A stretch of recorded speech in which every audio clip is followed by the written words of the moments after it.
오늘 본문에서 바울이 복음을 전했던 에베소라는 도시는요, 고대로부터 아주 주술과 마법의 도시로 통했습니다. 본문 말씀에 보면 바울이 복음을 전하던 곳에도 마술을 하는 사람들이 있었다라고 그렇게 기록돼요.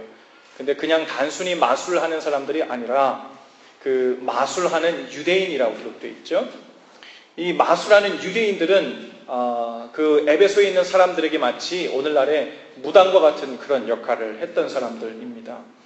그들은 떠돌이 유대인들이었는데 사람들의 운명을 점치고 마술과 주문을 통해 사람들의 병을 고치거나 혹은 우울증을 고치거나 혹은 그 정신병을 치유하는 것처럼 꾸미고 가장해서 사람들의 돈을 갈취했던 사람들입니다.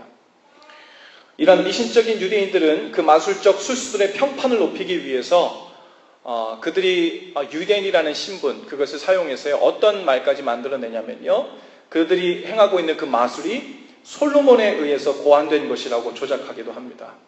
즉 지혜 중에 가장 높은 지혜가 있었던, 즉 하나님으로부터 놀라운 지혜를 받았던, 그래서 일반 사람들에겐 공개되지 않은 그런 하늘의 시크릿, 질병을 치유하는 마술 주문, 그리고 귀신을 쫓아내는 그런 마술 주문, 그런 것이 솔로몬에 의해서 우리에게 주어져서 대대로 내려온 것이 이 마술책이다, 그리고 우리가 행하는 것이다, 이런 소문까지 내기 시작했죠. 듣고 보니 그럴 법도 하고, 어떤 사람들은 실제로 병이 고쳐지는 것 같아, 저 우울증 정신병 있는 사람들이 낫는 것 같아, 이런 것을 어쩌면 보던 사람들은, 정말 낫는 것처럼 느꼈던 사람들은 아마 이 솔로몬으로부터 이 일이 왔다는 것까지도 어쩌면 믿었던 사람들도 꽤 많았으리라 봅니다. 그렇게 마술로 사람들을 현혹시키고 돈을 갈취하던 떠돌이 유대인들이 이 바울의 모습 속에서 진짜 하나님의 능력을 보게 된 거예요. 우리는 그저 이 병이 고쳐진 것처럼 혹은 귀신이 내쫓아진 것처럼 그렇게 가장하고 위장하는 법을 배워서 할 뿐인데, 내가 가만 보니까 저 바울이라는 사람이 예수란 이름으로 명할 때 진짜로 귀신이 나가고 진짜로 병이 고쳐지는 것을 눈앞에서 목도하고 충격을 받고 깜짝 놀란 겁니다. 그래서 이 마술을 행하던 이 유대인들이 이제 호기심이 발동하기 시작하죠. 그들이 보니까 바울이라는 사람이 가지고 있던 손수건 혹은 앞치마를 가져다가 병든 사람 혹은 귀신 들린 사람에게 갖다만 놓아도 병이 낫고 귀신이 나가게 되는 이런 일을 보게 된 거예요. 그들은 너무나도 가짜를 많이 행해왔기 때문에 이것이 진짜로 이루어지는 일인지 가짜로 이루어지는지 금방 알아채는 사람들이었죠. 속이는 일에는 아주 능했던 사람이기 때문에 그 속이는 포인트가 통하지 않고 실제로 병이 낫고 실제로 귀신이 나가는 것을 눈앞에서 목도한 이 마술하는 이 떠돌이 유대인들, 이들이 깜짝 놀란 거예요. 바울의 손수건, 바울의 앞치마, 그 바울의 몸에 지녔기 때문에 바울이 신령해서 그가 지녔던 손수건이나 앞치마가 신령해진 것이 아닙니다. 우리 오늘날 만약에 바울의 손수건이라고 앞치마라고 전해지는 것이 대대로 어딘가에 보관되어 오고 있다면 그것만 가지면 정말 모든 병을 낫게 할 수 있을 텐데, 혹 이런 생각을 가지고 있다면 큰 오산입니다. 그 당시에 하나님께서는 이 바울이 가진 손수건, 어쩌면 바울이 가진 무엇이라도 주님께서 하나님의 사역을 위한, 복음 전파를 위한 통로로 사용하시고 결단하셨기 때문에 그 무엇이든 사용하셨을 것이에요. 그것은 바울이 가졌기 때문이 아니었습니다. 누가 가졌었어도 그 일은 하나님께서 이루실 것이었어요. 그런데 특별히 오늘 이 에베소라는 동네에 와서 바울이 복음을 전할 때 이런 놀라운 기적적인 사건이 일어났거든요. 그런데 오늘 우리가 읽은 이 본문 말씀 사도행전 19장 이 전해를 보면요, 그 다른 동네에서도 똑같은 복음을 전하고 전파하는데도요, 거기서는 이런 기적이 하나도 안 일어나지 않습니다. 하나님께서는 무슨 이유인지 거기에서는 복음 전파를 위해서 기적을 하나도 행하지 않아요. 그런데 이 에베소라는 것, 옛날부터 이 마술과 기적적인 일에 속아온 이 도시에는 하나님께서 진짜 기적을, 진짜 병이 나는 기적을, 진짜 귀신이 나가는 기적을 그들의 눈앞에서 보란 듯이 보여주고 계신 것입니다. 그렇게 마술로 사람들을 현혹시키고 돈을 갈취하던 떠돌이 유대인들이 진짜 하나님의 능력을 눈앞에서 목도하게 됐죠. 마술하던 떠돌이 유대인들이 큰 충격을 받고 나서 그리고는 그리스도인인 척 가장을 해서 바울을 따라서 한번 해보는 일들이 이제 나타나요.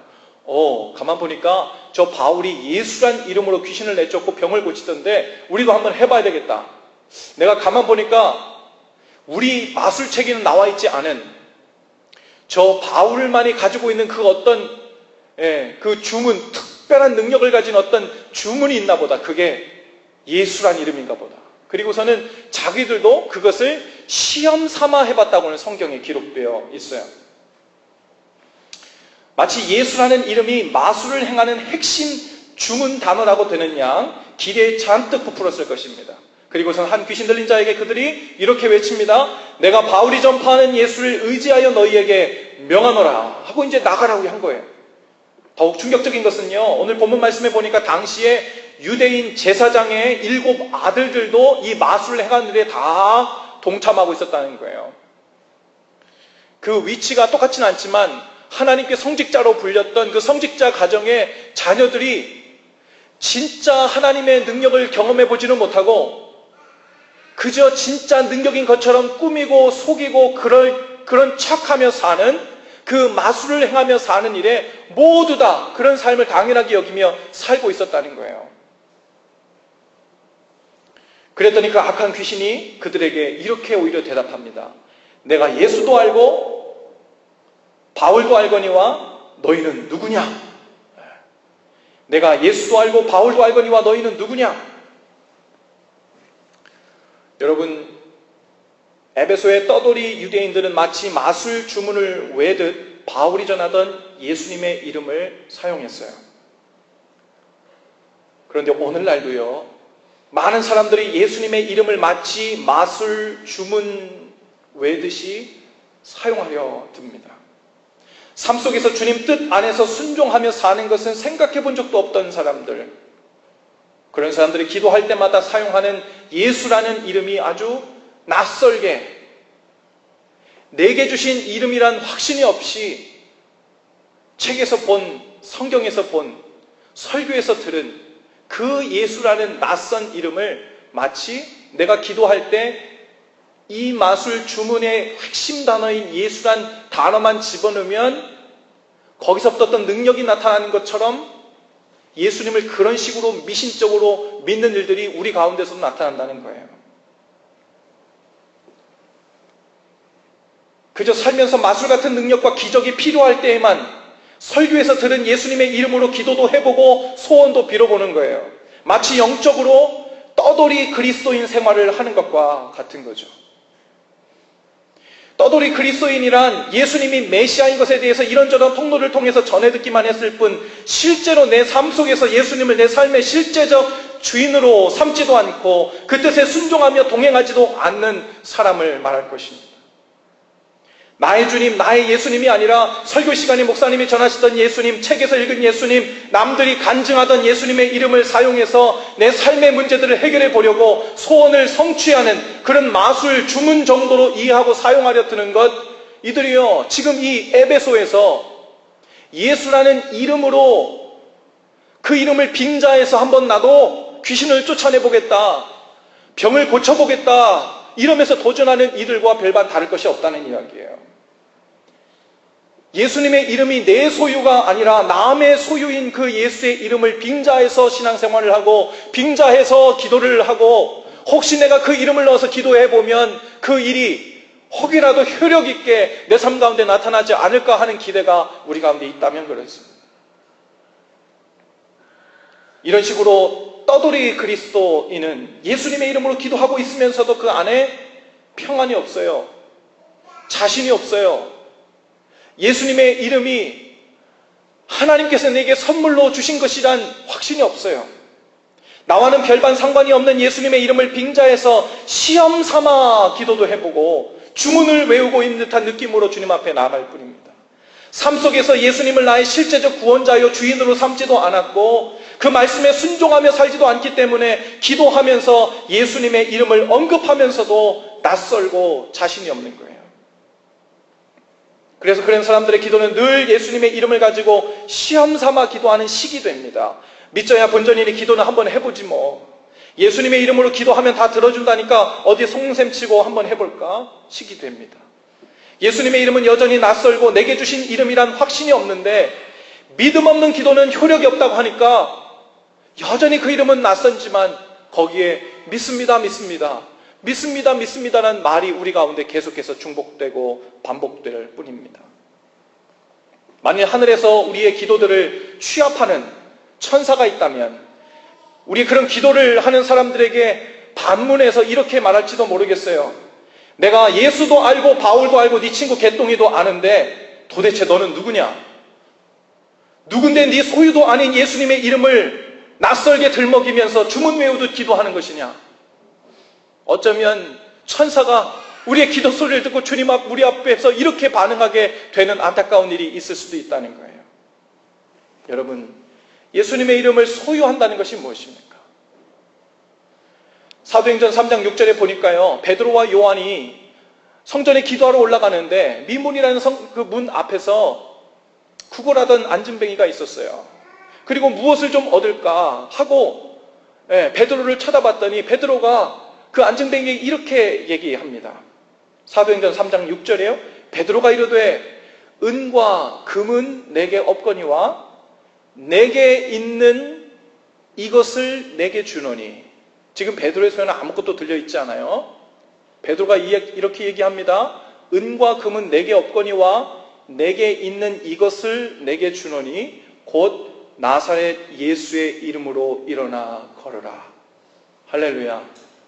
베드로가 갖고 있었던 것은 예수님의 이름이었어요. 예수란 이름을 입에서 다 꺼낸다고 그 이름을 다 가지고 있는 게 아니에요. 예수란 이름을 내 소유로 갖고 있는 사람이 있는가 하면 남의 입술에서 나온 예수란 이름을 빙자하여 신앙생활을 하고 빙자해서 기도하고 빙자해서 묻어가려는, 즉 주님과 나는 아무 관계도 없는데 그저 내가 이루고 싶은 소원 성취나 내 문제 해결 그것만을 위해서 예수란 이름을 주문의 단어로 사용하듯 주님 앞에 나아가는 일들이 우리 가운데 얼마든지 있을 수 있다는 일입니다. 베드로는 분명히 예수님의 이름을 소유한 사람이었어요.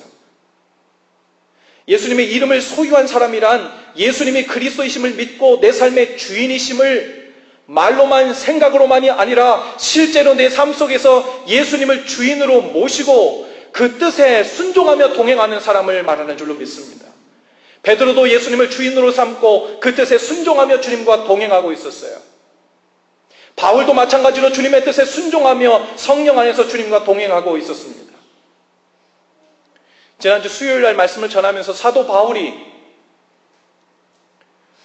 복음을 전하기 위해서 예루살렘에서 로마에서 묶여가면서 감옥에 갇혀가면서 그럼에도 불구하고 복음을 전하는데 왜 감옥에 갇혀? 복음을 전하는데 왜 저렇게 고난을 받고 어떻게 사람들한테 저렇게 욕을 먹고 살아? 그 모습을 보고 시험에 혹 들만한 그리스도인이 있을까 하여 사도 바울이 그들에게 그렇게 이야기합니다. 나는 살든지 죽든지 내 안에 있는 그리스도께서 존귀케 될 수만 있다면 나는 오직 그것으로 기뻐하고 기뻐하노라. 주님께서 존귀케 되기만 한다면 오히려 나의 죽음도 유익하다. 사도 바울의 삶 속에서는요, 예수님의 이름이 그 속에서 존귀케 되고 존중받고 살아 움직이게 되는 그것이 사도 바울의 가장 큰 관심이었어요. 사도 바울은 그의 삶 속에서 예수님의 이름을 생생하게 소유하고 있는 사람이었어요. 예수님의 이름의 능력이 나타나지 않을 수가 없어요.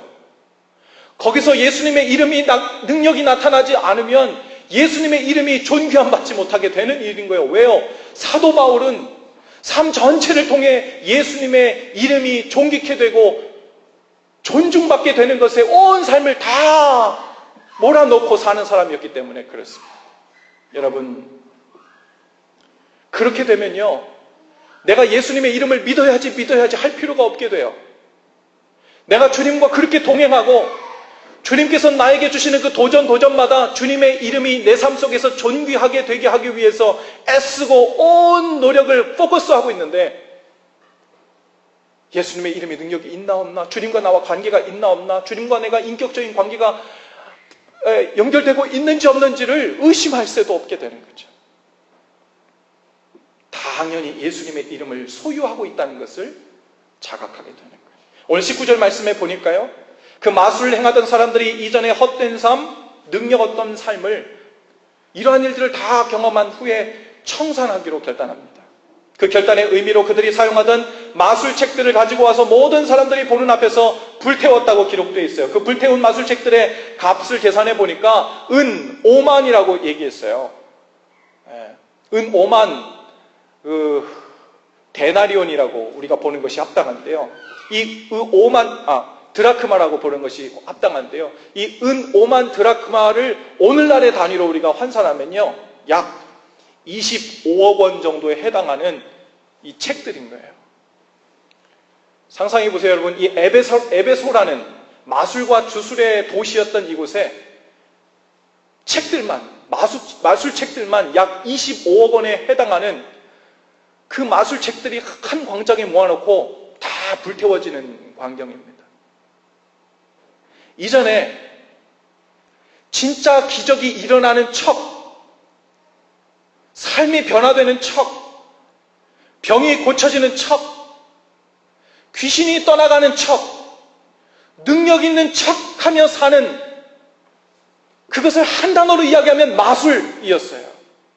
그것의 핵심이 되는 모든 책들을 한 곳에 모아놓고 다 불질러 버렸다는 거예요. 그들의 그것을 불지르는 고백은 무엇입니까? 이제는 우리가 이 돈에, 이 재물에 묶이지 않고 척하며 사는 것에 묶이지 않고 이제는 예수님의 이름을 내 소유로 삼고 살겠다는 그 고백인 줄로 믿습니다.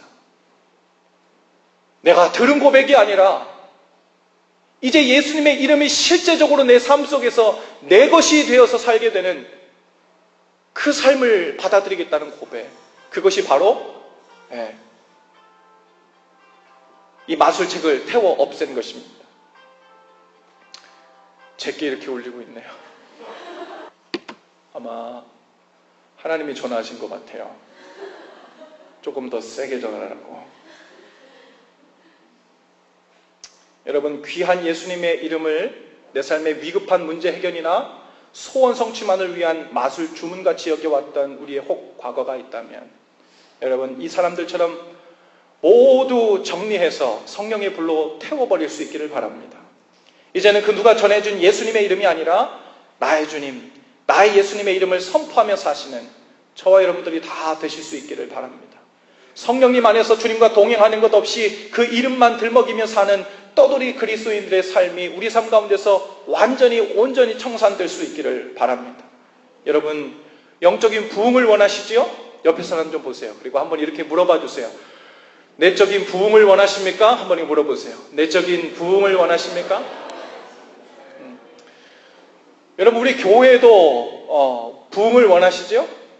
어떤 종류의 부흥을 원하십니까? 지지난주에 우리 교회에 방문하셨던 김희원 목사님 가정에 오셨어요. 바로 1년 전에 우리 교회 사역하시다가 1년 전에 목사 안수를 받으시고 미국 교회로 파송받아 가셨는데, 딱 1년 만에 저희 교회에 이제 다시 휴가 맞아서 주일날 예배드리 오셨는데, 친교 시간에 오시더니 우리가 5년도 아니고 10년도 아닌데 1년 만에 완전히 놀라운 부흥이 우리 가운데 왔다고 이야기하시더라고요. 완전 분위기가 너무 바뀌었다는 거예요. 여러분, 우리 가운데 수가 많아지는 부흥, 우리 가운데 또 다른 어떤 무엇이 성장하는 부흥, 그런 것들은요, 내적 부흥이 먼저 있은 후에 자동적으로 따라오는 거예요. 그것을 위해서 구호를 외치면서 우리 몇 명 전도합시다, 몇 명 부흥합시다, 이러한 것들은요, 하나님의 뜻을 우리 마음대로 하려는 이 말도 안 되는 기도 제목이죠. 내적인 부흥이 오면 나머지는 하나님께서 하시는 거예요. 그런데 중요한 것은 우리 가운데 이 진짜 내적인 부흥이 일어나야 된다는 거예요. 여러분 정말 이 내적인 부흥이 여러분 삶 가운데 구체적으로 일어나기를 소원하십니까? 정말 원하세요? 그러면 이 부흥이 무엇인지에 대해서 알아야 돼요. 그냥 가슴 떨리는 거, 찬양할 때 그냥 감격해서 눈물 나는 거, 말씀 읽다가 깨달아지는 거, 그런 것만 가지고 부흥이라고 얘기하지 않아요.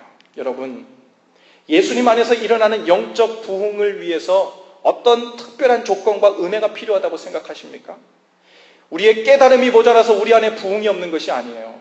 하나님이 부어주시는 은혜가 모자라서 부흥이 시작되지 않는 것이 아닙니다. 기독교 역사에 있었던 모든 영적 대부흥에 있었던 공통적인 조건들이 있었어요. 하나같이 부흥들이 언제 시작되었냐면 하나님의 말씀, 특별한 말씀이 아니에요. 늘 우리에게 주셔왔던 말씀이에요. 그 말씀이 머릿속에만 이해되져 오다가 마음속에만 담아오다가 어느 날 그것을 등골이 오싹하게 실제적인 하나님의 말씀으로, 내게 주시는 말씀으로 받고 내 삶 속에서 한 가닥 실천하며 시작되었던 바로 그 시발점에서 하나님의 영적인 부흥이 시작되었다는 거예요. 할렐루야. 여러분, 하나님의 은혜, 하나님 말씀에 대한 깨달음이 아무리 폭풍처럼 우리 가운데 쏟아져도요, 그것이 나에게 주시는 하나님의 말씀이라는 큰 확신, 그리고 그 증거는 내 삶 속에 그 작은 것 하나를 실천하며 나가는 그 실제적인 삶 속에서 그것을 행동으로, 믿음으로 고백하는, 거기에서부터 부흥이 시작됐다는 거예요. 예수님께서 우리 안에서 확실하게 살아계셔서 일하시는 것을 느끼며 살고 싶습니까? 그것이 영적 부흥이에요.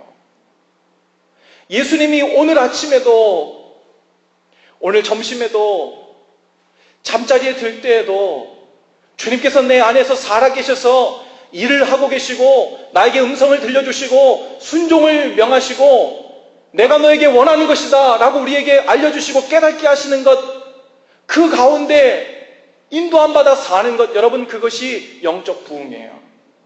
그런 부흥을 사모하고 기다린다면 오늘 당장 우리가 할 일이 있어요. 이미 나에게 주신 말씀을 내 삶 속에서 실제화시키는 거예요. 성령님께서 주신 아주 작은 마음이라도 그것이 오늘 구체적으로 삶 속에서 실천되기 시작하면 이전에 경험하지 못했던 놀라운 영적인 부흥을 경험하게 될 것입니다.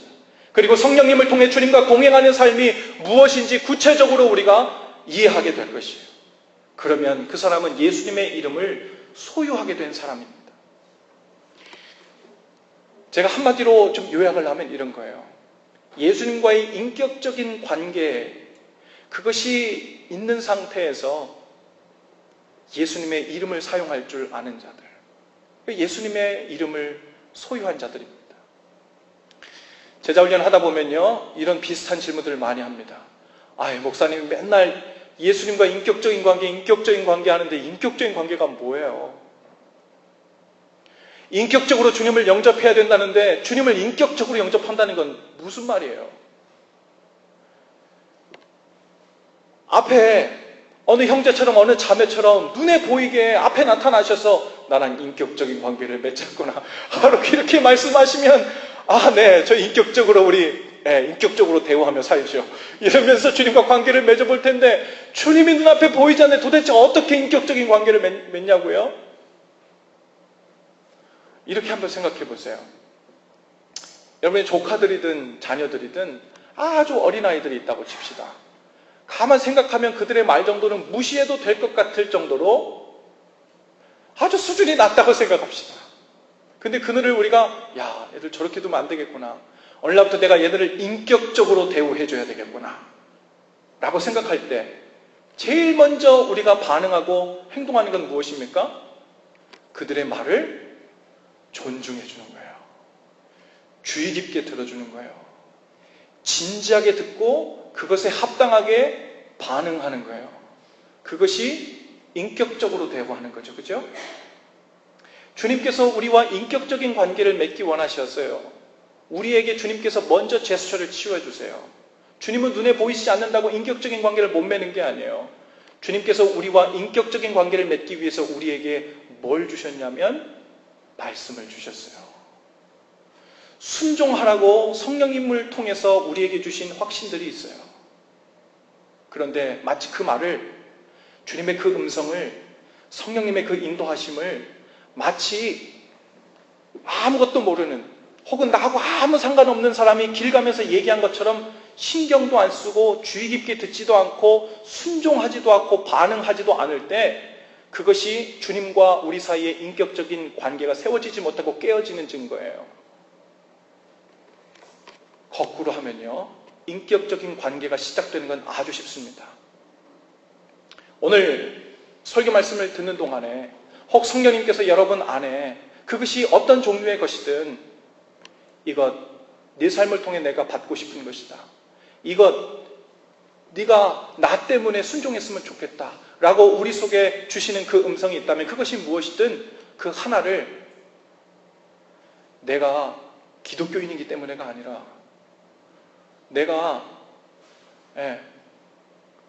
다른 사람들도 다 하기 때문에가 아니라, 내가 예수님 때문에 이 일에 순종으로 반응합니다.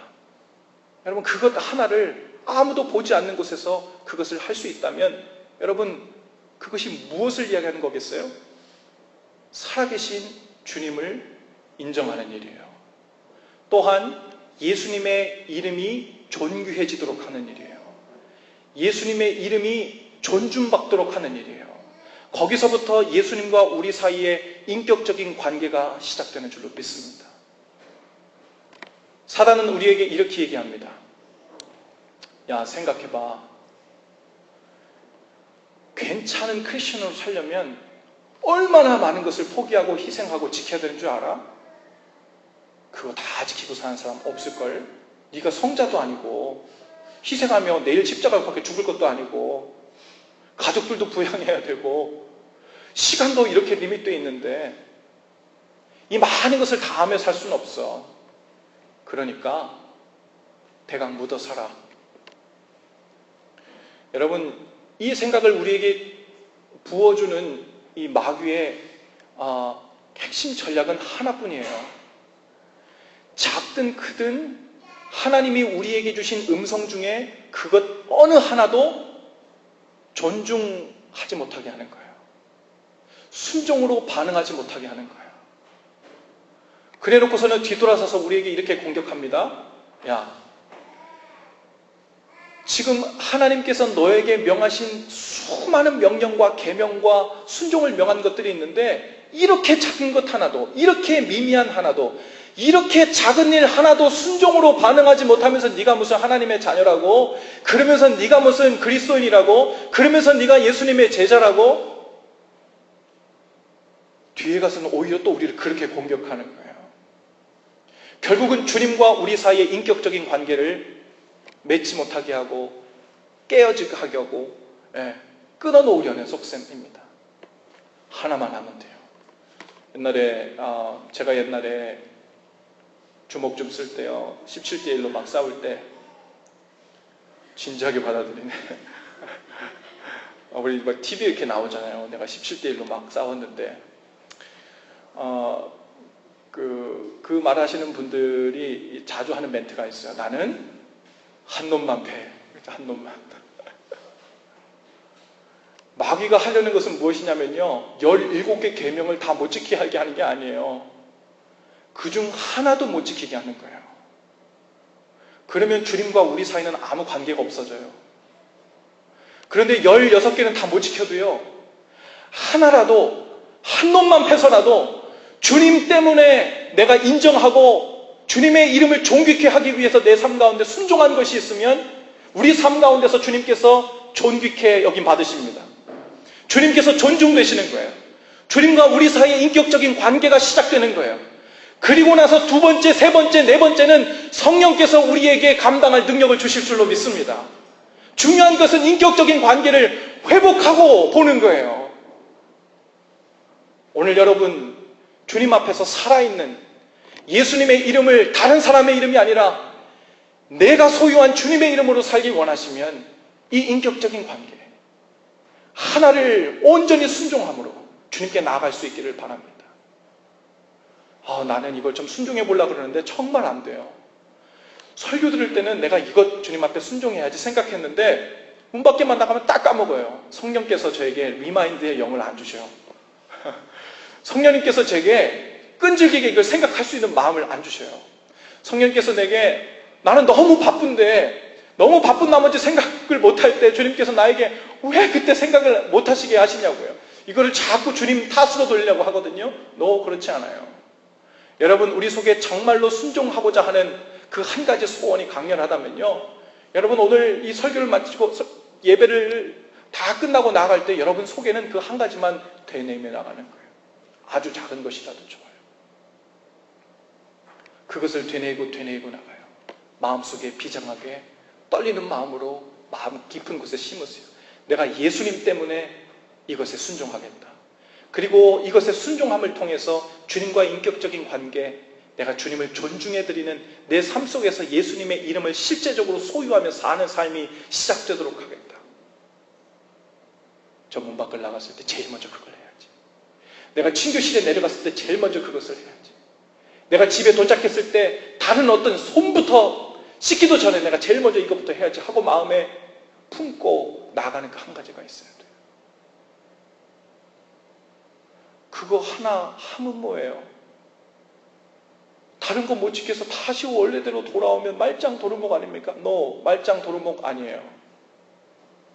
거기에 불만 붙으면 나머지는 성령께서 기름을 부어주실 거예요.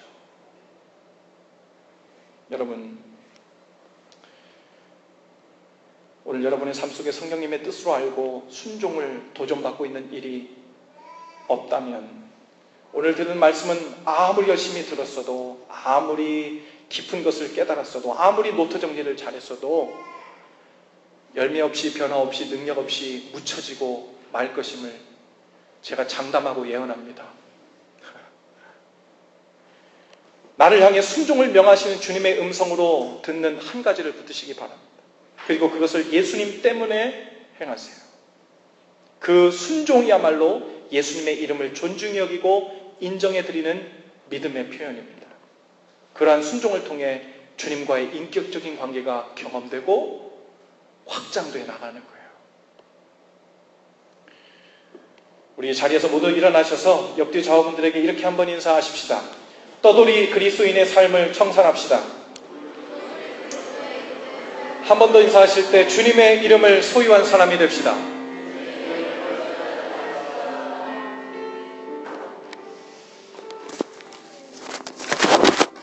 신앙생활 하면서 우리에게 답답한 것 중에 그냥 교회를 그냥 왔다 갔다 하는 것 말고요, 그래도 내가 진지하게 고민하면서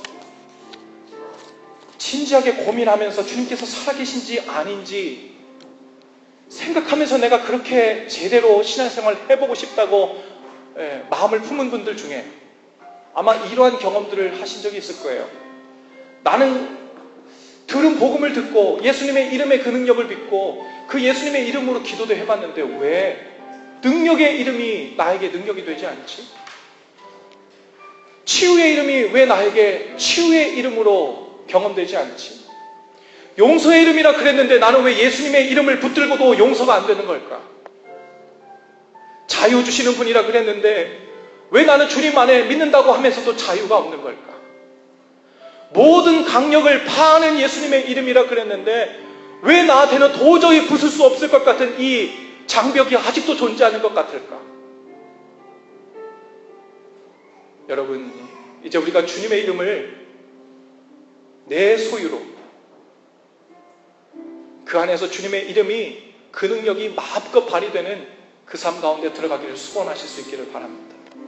그리고 그 예수의 이름이 본래의 능력이 우리 삶 가운데 이렇게 역사되기를 원합니다. 이렇게 경험되기를 원합니다. 우리 그것을 기억하시고 선포하시면서 우리 찬양을 먼저 주님께 고백하시며 올라가십시다.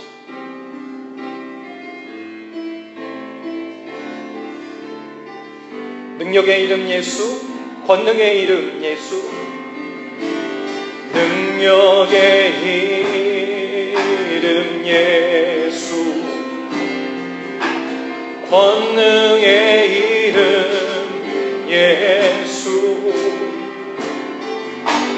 모든 강력 만족을 하는 예수, 생명 되신 예수, 치유의 이름 예수, 치유의 이름 예수, 용서의 이름 예수, 용서의 이름 예수, 자유 주시는 그 이름, 자유 주시는 그 이름 예수, 생명 되신 예수, 거룩한 이름 예수, 거룩한 이름 예수, 빛을 주는 예수, 빛을 주는 예수, 모든 이름 위에 뛰어난, 모든 이름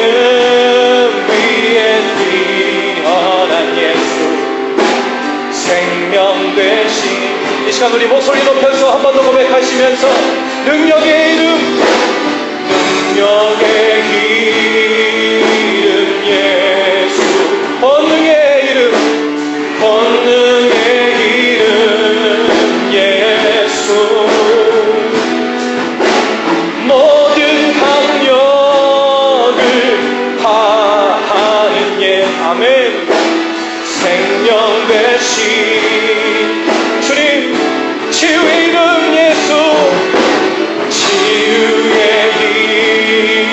이름 예, 용서의 이름, 용서의 이름 예수, 자유 주시는 그 이름 예수, 생명 되신 거룩한 이름 예수, 거룩한 이름, 빛을 주는 예수, 빛을 주는 예수, 모든 이름 위에 뛰어난, 모든 이름 위에 뛰어난 예수, 생명 되신, 이 시간 함께 기도하며 나아가시면서 주님, 이제 예수의 이름을 나의 소유로 삼아 하나님 그 예수 이름의 능력이 실제로 경험되며 사는 삶 가운데로 주님 우리를 이끌어 주시옵소서. 이제 주님 허공에 대고 들은 예수의 이름을 부르는 것이 아니라 내 삶 속에 살아계시는 예수의 생명으로 주님의 이름을 붙들고 사는 삶이 시작되게 해달라고, 여러분 이 시간 전심으로 마음을 다해서 우리 다 같이 함께 통성으로 기도하며 주님 앞에 나아가십시다.